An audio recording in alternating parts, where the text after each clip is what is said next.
Jaden Rashada is making noise off the field, but I wanted to take a look at him on the field to see what can we expect from the Arizona State turned Georgia signal caller.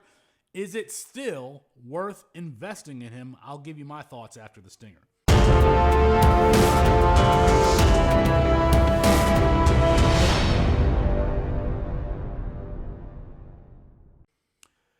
It's Felix Sharpe at Sharpe Review on Twitter for CampusToCanton.com. I hope you like this video. I hope you subscribe to the channel. We are trying to push the Campus to Canton format that emphasizes both college and NFL fantasy football. So you have a college team and you're playing college fantasy every week, and your players, once they declare for their NFL draft, they're added to your NFL team. So all you Georgia fans want to get up in my mentions, why do I care about Jaden Rashada? Why do we care about the players around here? It's because we have a vested interest. We are trying to find players that will score points for us on the college side and make it over to the NFL side as first and second round NFL draft picks. Now, of course, Jaden Rashada, he's been in the news because of the lawsuit against Billy Napier. I don't care about that. I want to know if this guy has an NFL skill set. Of course, that saga includes, being committed to Miami, going over to changing his commitment to Florida, ending up at Arizona State, eventually with Kenny Dillingham, where we actually saw him last year in year one of Kenny Dillingham's tenure there at Arizona State. A little bit shaky on the statistics, 44 for 82, completed just 53.7% of his passes, 4 touchdowns, 3 interceptions. We kind of saw Arizona State deploy Jaden Rashada in those last 3 games, but they were also using a Wildcat quarterback and tight end Jalen Conyers and running back Cameron Scatabo.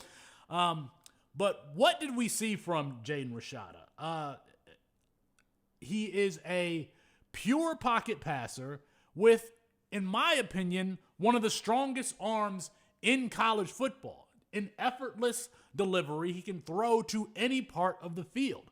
There are throws like this one to Troy O'Meary, just a laser late in this game for a touchdown. And you see flashes like this from Jaden Rashada, but you also see him not really seeing the field that well. What I like about pocket passers, when I do like them, they are aggressive downfield throwers. Now, I know some people maybe watching this video haven't heard of CampusToCanton.com, haven't been following our content. By the way, go ahead and check out the Campus to Canton podcast feed. But I have been on Michael Penix Jr. when he was at Indiana, Carson Beck, before people said, hey, Carson Beck is this quarterback. You can go listen to some of those videos. This is one of my flag plants.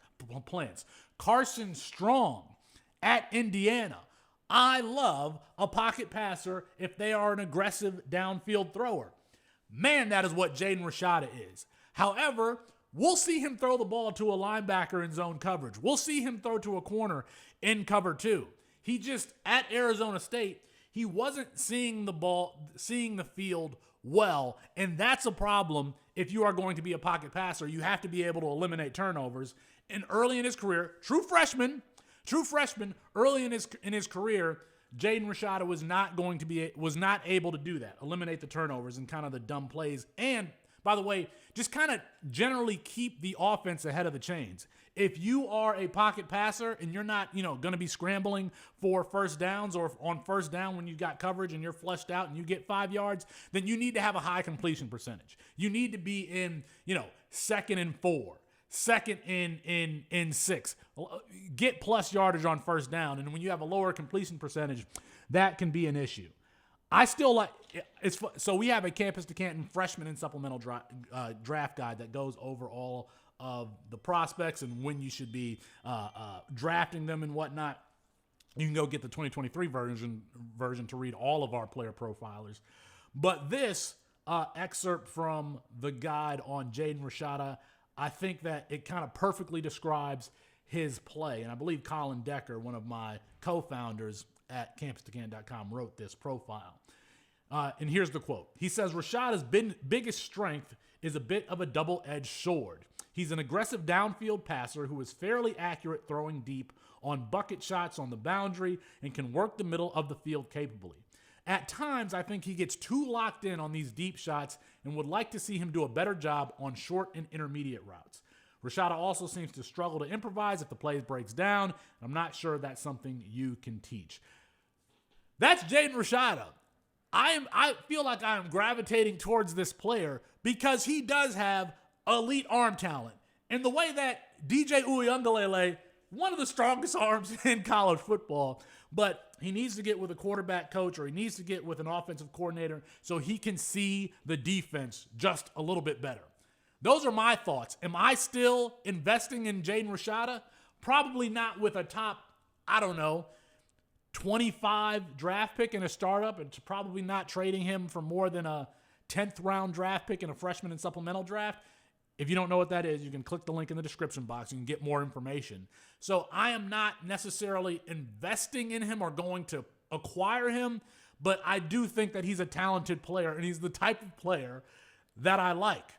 Let me know what you think in the comments. Jaden Rashada, are you still investing in him? Do you still believe in him in that Georgia backfield? Ryan Puglisi, Gunnar Stockton, Jaden Rashada, all going to be competing for time next year when we expect Carson Beck to go and probably be the number 1 overall draft pick. At least I did. Let me know what you think in the comments. Peace.